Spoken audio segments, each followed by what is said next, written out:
Good afternoon, everyone. So, after probably a gap of 5 or 6 days or something, I'm here back with my class number 16, and today we will be discussing on the vocabulary part that we have on the last discussion that we had on the chapter.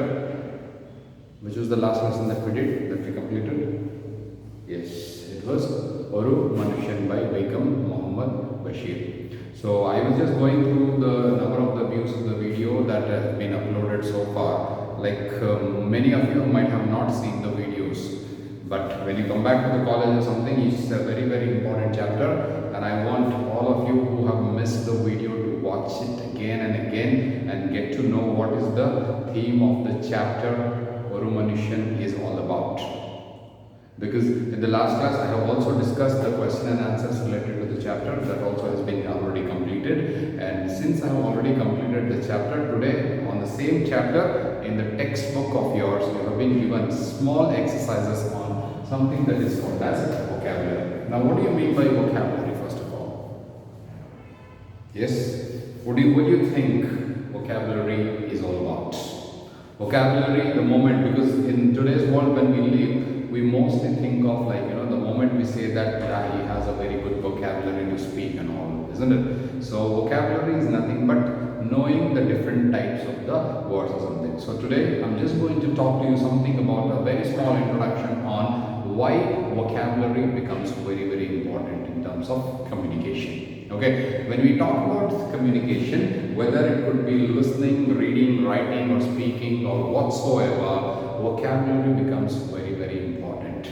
It is nothing but the choice of the words in your speech, in your writing, in your listening or in your speaking. Okay, so when we talk here about vocabulary, the main thing that vocabulary always talks to us is about the choice of the words.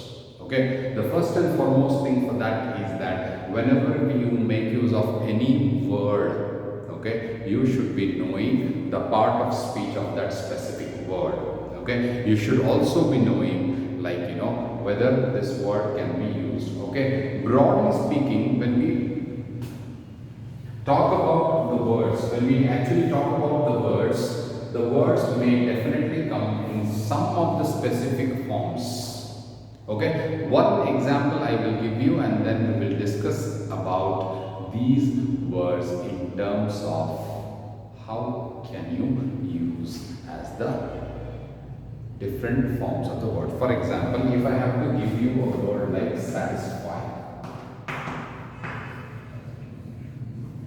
Okay, if you have a word like satisfy, what is the part of speech of this word? Satisfy, satisfying, satisfaction. You say so many things there, isn't it? So satisfy is actually a word which is nothing but verb, isn't it? It's an action word. It's an action word here. Okay. Now at the same time, you can also use these words in three important different forms of the word. For example, when you say satisfy, okay, then you also say unsatisfied, or you can also say dissatisfied. I'm dissatisfied with you, dissatisfied. Okay, at the same time, you make use of this word and then say satisfaction.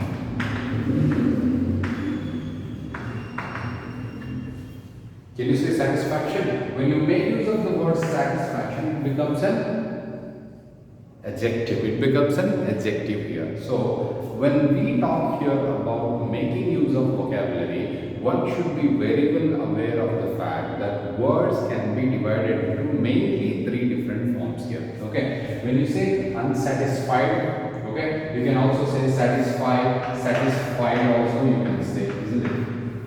I'm not satisfied with your performance in the examination. So satisfied, I'm talking about the same verb which is into the past action. So I added IED. Here I added TION, isn't it? So what am I doing here is that I'm making use of these words into three different word forms.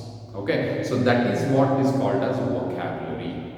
Okay, now have you understood this example here? I gave you only satisfy as a word, and then I made it as unsatisfied, or I made it as dissatisfied, made it as dissatisfied, or made it as satisfied. Here you can note two different types of the words. Okay, now what is that? That is what you will have to understand. Okay, now you all have heard, you all have read, you all have studied something about the words which are called as the antonyms and synonyms. Okay, antonym, anti, isn't it? Antonym is nothing but a word which is the opposite meaning of the word, a word which has the opposite meaning to it. Okay, it is not the opposite word that you have studied in your earlier classes. Okay, one should be very specific about that particular fact. Okay, when we are talking here something about the antonym part or the synonym part of that word, you should be very specific in judging what are you going to do with that word. So in order to have a broad understanding, first of all, let us understand that any word for that matter can be divided or can be categorized into many different forms. The first form is antonyms and synonyms. Okay, now this is the first one. Then we come to something that is called as prefixes and suffixes. And the third form that we have is homonym and homophones. Okay, now any word for that matter can be broadly categorized into three different forms. The first thing is antonyms and synonyms. The second one is prefixes and suffixes, which is called as affixes in English. Hope you have studied this, isn't it? Affixes in English. And then based on the spellings and the pronunciation, words can be categorized into a homonym and also as a homophone or something. About this, I think in the last some of my classes I have already discussed about it. Okay, so what you need to do here is that you need to learn it more and better with many examples, and you should be understanding the concept very clear. Okay, in order to do that, and the chapter Orun Manushyan, okay, after the discussions on the question and answers, you have been given a very small exercise to do something on the first part of the word. Okay, what are antonyms and what are synonyms? That is what you are going to do here. Now, if you are good at antonyms or synonyms, it means that probably your vocabulary is very good. In a similar way, if you know how to play with the words in the form of adding a prefix or maybe adding a suffix, you are well versed with the vocabulary. Apart from even after that, if you know the proper spellings of the words and the proper pronunciation of that particular word, then you must be good at homonyms and homophones. What do you mean by homonym and what do you mean by homophone or something? So this is something to do with vocabulary. The moment we say vocabulary, it is the choice of the words. The first thing that should come to your mind is about the words. Once you have identified the word, okay, once you have identified the word, then you can start changing the word by adding, by removing, by adding something to it, by changing the meaning. What you can do is that you can play with that word in such a way that you can be very apt in terms of vocabulary.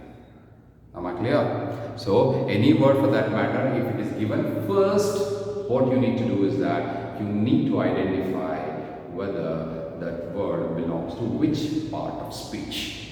Okay, a verb can be changed into an adverb, you know that, right? A noun can also be changed into a pronoun, isn't it? In a similar way, a word which speaks more about the noun or an action or something which is nothing but an adverb or maybe an adjective or something. So the moment you get any word, first of all, understand which part of speech is that word, and after that you can categorize in these three terms. Okay, the first one is the antonyms and the synonyms, the second one is the prefixes and the suffixes, and then the homophones and the homonyms. Why am I telling you is that these words are very basic, because you need to be very proper in the 11th class itself. When you go to 12th, again some more extra words will be coming, or some more, you will have to go to another different level in understanding vocabulary. But as a basic thing, vocabulary means choice of words, and in order to know the word, one should be very specific in identifying the part of speech of that specific word that is given in the examination, or you should be ready to change that word into its antonym, or you should be ready to change the word into its synonym form, or you should also be knowing the prefix or the suffix form of a word, or you should also know which is a homonym and which is a homophone or something. Now, broadly categorizing are these three important terms that you will have to understand. Okay, so you have these three terms here, and out of that, today in the exercise given in the chapter after this, the question and answers from your text, that is an Orumanishan or something, you are having what are antonyms and what are synonyms. Okay, if you go through the text very carefully, you will understand what are you supposed to do. Okay, if you are not having the textbook, make a note of all things whatever I am going to discuss today. Okay, if you have the textbook, you can take a pencil and then start marking whatever is going to be discussed today. Clear, all of you? Okay, so today, as a first step on vocabulary, let us discuss what are antonyms and what are synonyms. First of all, understand the definition. The moment you know the definition of each and every concept that is I'm going to discuss today, it will be very easy for you to remember. Okay, the first thing that always comes is anto, A-N-T-O. The meaning of the word anto is opposite. Okay, so nym is nothing but word. Okay, so antonym. Okay, that is the one thing that we have to understand. In a similar way, you have synonym. Okay, you have synonym. Now, syno, S-Y-N-O means similar. Okay, same. Okay, I'm giving you the examples in the form of a synonym itself. A word which has the same meaning with other different forms of the words are called as the synonyms. On the other hand, an antonym is an exactly opposite to that particular word that you will have to understand. So, in your textbook, you have been given some of the exercises to do on the antonyms as well as the synonyms part or something. Okay, am I clear with this much explanation that I have given on vocabulary? First of all, understand what do you mean by vocabulary, then you think of a word and then you can categorize that word into three different types categorized that I have done: antonyms, synonyms, affixes. Affixes are nothing but the prefixes and the suffixes that we may use in the language, and then the third one is the homonyms and the homophones. But never forget the parts of speech. Because the first thing that whenever you get a question on whether it's an antonym or a synonym or a prefix or a suffix or a homophone or identifying a homonym, the first thing is that you should be very sure about the part of speech of that specific word that has come to you. Okay, this will not only help in writing your examination, but it will help throughout. If you take up any kind of examinations, okay, these words will definitely help you in terms of enriching your vocabulary. That is, you need to improve your vocabulary. And how do you normally do that? That is, we do learn, we do listen to so many people, we watch many programs on television, or we read newspapers, and we come across many new words that are unfamiliar, right? For example, take an example of a word like familiar. What is the antonym part of the word familiar? You just add U and there, isn't it? Unfamiliar, isn't it? In a similar way, if you know something which is familiarized, okay, we were familiarized on the aspect of vocabulary today. Familiarized, you are making use of the suffix form there. Okay, in a similar way, if I have to tell you about a word like familiar, what could be the synonym part of the word? Synonym, same meaning, familiar, making you know, understand, isn't it? In the context, you should be knowing about what is the meaning of that word and how are you in a position to change the meaning of the word by playing it with the antonym or a synonym or a prefix or a suffix, or you can just say a homonym or a homophone or something. That is why vocabulary becomes very, very important in terms of any type of communication. Whether you are writing in your examination, whether you are speaking in a class, whether you are listening to something, or whether you are reading something. All this LSRW standing for listening, speaking, reading and writing. Communication is an integral part there, isn't it? This communication will happen if you are very familiar with the vocabulary. What we most of us do is that we try to neglect vocabulary. No, you shouldn't do that. One should be very specific about knowing the different types of the words and how it can be changed or something. So today's my session is mainly on to concentrate only on the antonyms and the synonyms part of it. Okay, when you look into the text, you will come to know or you will understand what are the different words have been given with the definitions and how can you change it into an antonym part or maybe the synonym part or something. So this is what we are going to do today.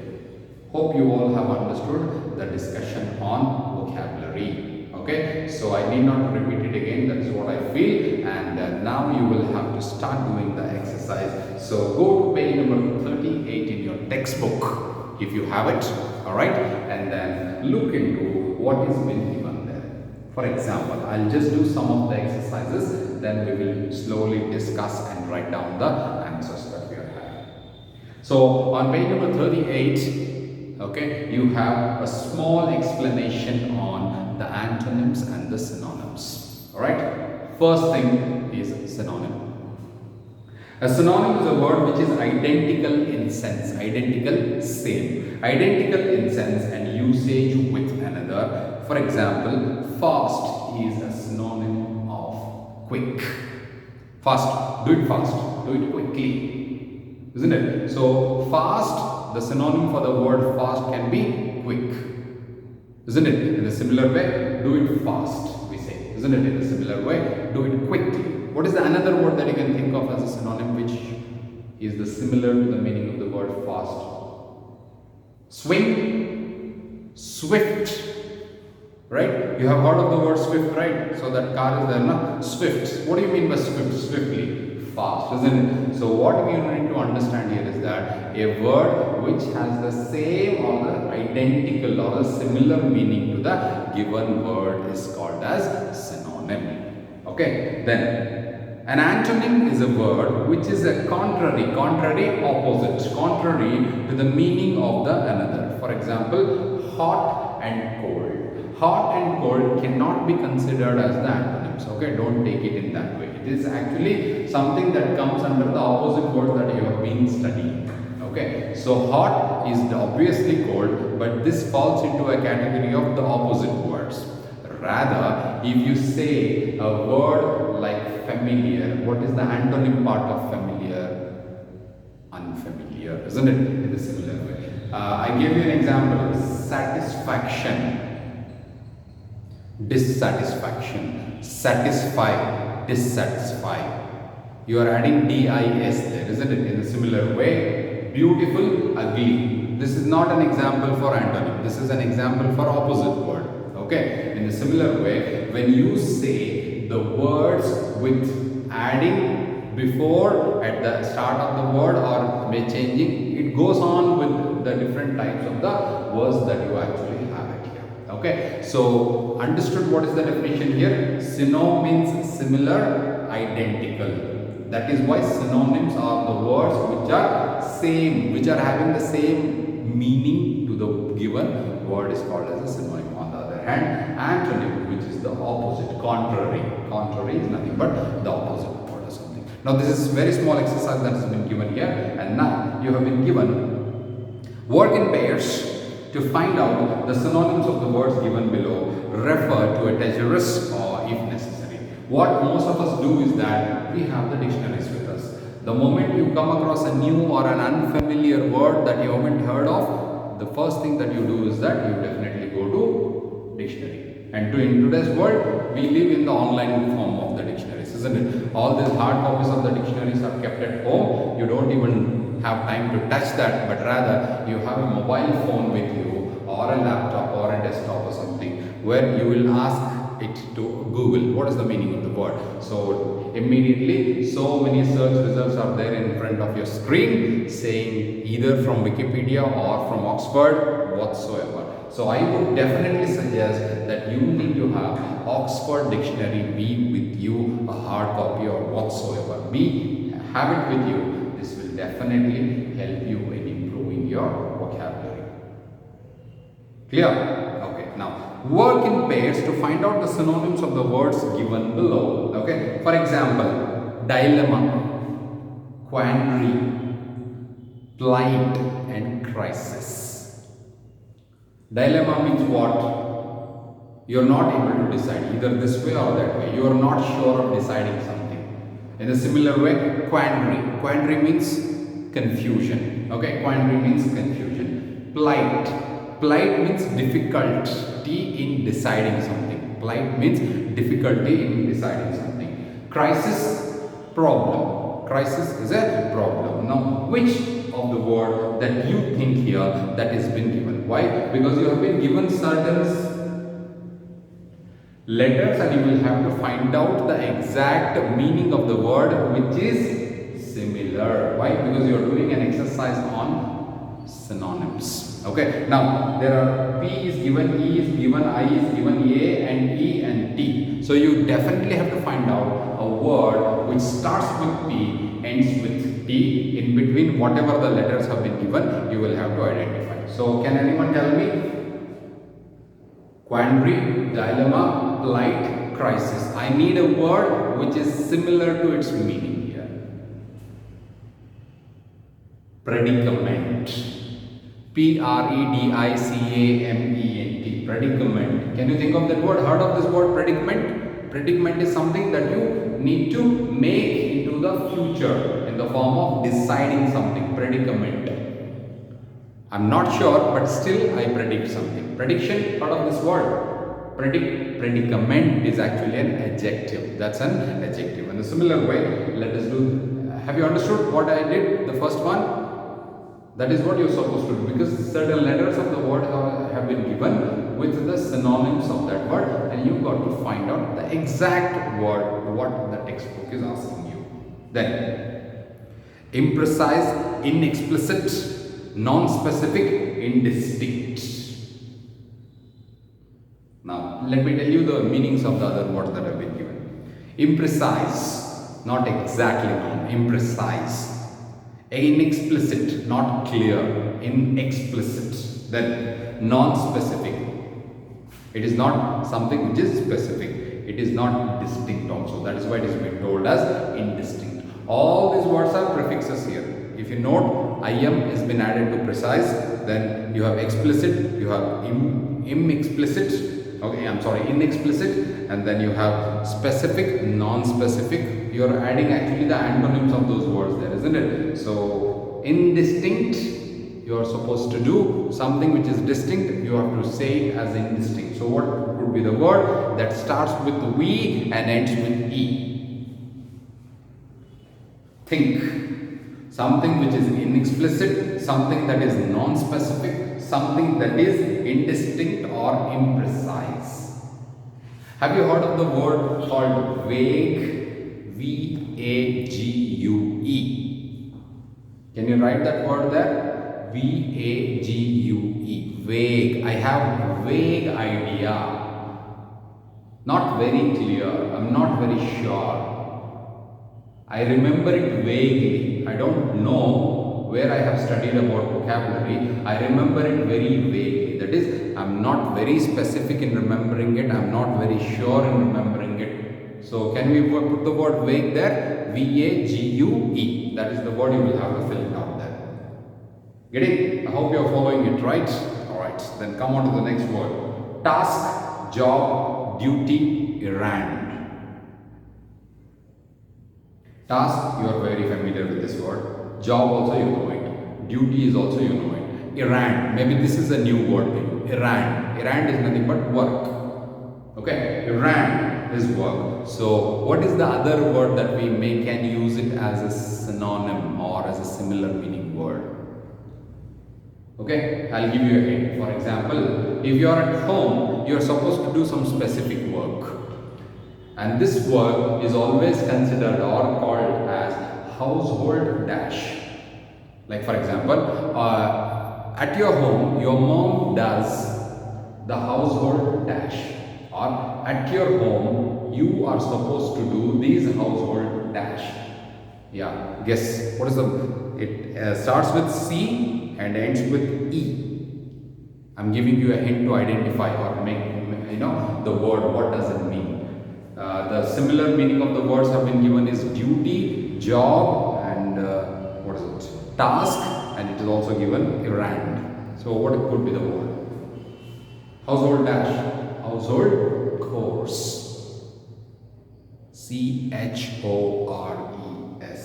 Isn't it? Household chore. So you're not going to write the plural form here, but rather you're just going to write household chore. CHORE. Got it? CHORE. Go chore. Okay, let me come on to the next one. And the next one that is being given here is that compassion, clemency, forgiveness, pity. A word that starts with M and ends with Y is your hint. And before that, let us understand. What do you mean by compassion? What do you mean by compassion? Like, you feel sorry for something, that is called as compassion. When you say, I'm very compassionate about her. Like, when you say compassion, you feel sorry, or you have some kind of a pity feeling towards something, like, that is called as compassion.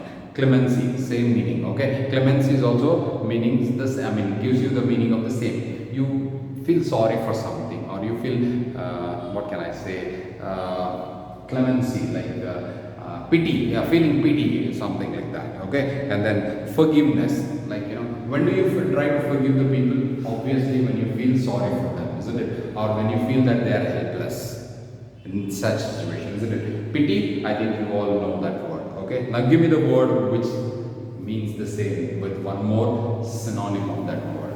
Clemency is there, compassion is there, forgiveness is there, pity is there. On the other hand, you have been given a word that starts with M and ends with Y. Compassionate, clemency, forgiveness, and pity. What could be the word? Come on. Yeah, mercy. Okay, hope you all know what is mercy, right? So mercy is a word that can be written there on the box that has been given there. Okay, then the next word, complete, unharmed, entire, whole. Look at the spelling there, whole, W-H-O-L-E, whole class, complete class, unharmed, and then entire, everyone. So what is the word that you can think of?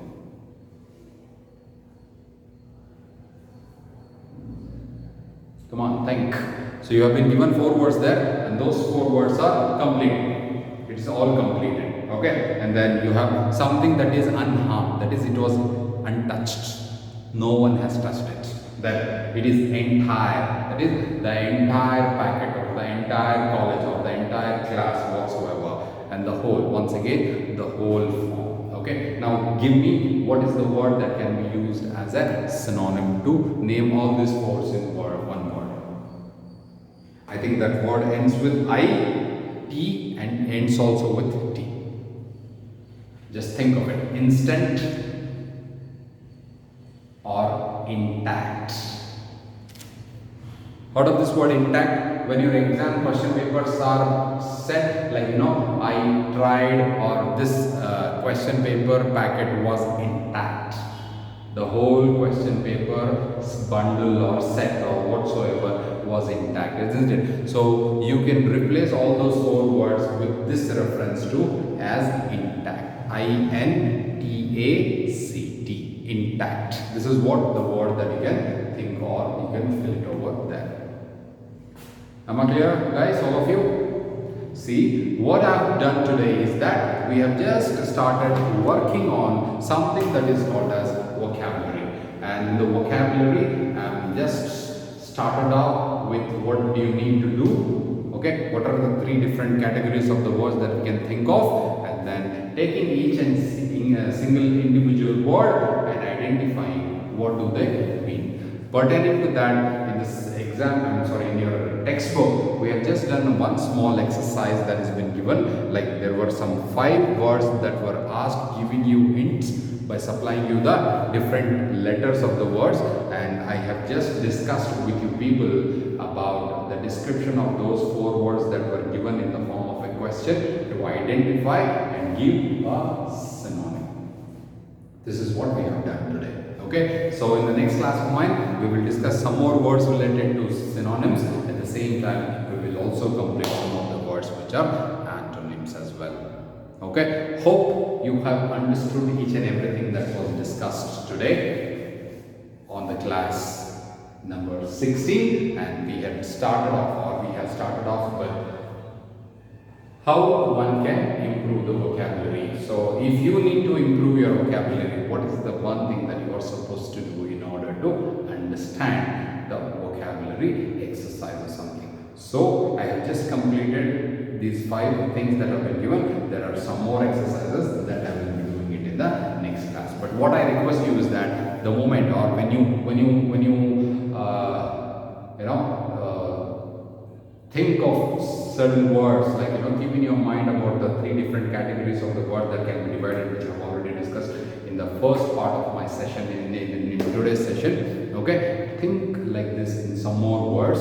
Okay, and then we will discuss about the antonyms and synonyms. Most probably in the next class of mine, I'll be able to complete the thing on the antonyms as well as the synonyms. This is just the beginning. Okay, just don't think that only this much will be asked or something. No, vocabulary means something that will last for you ever.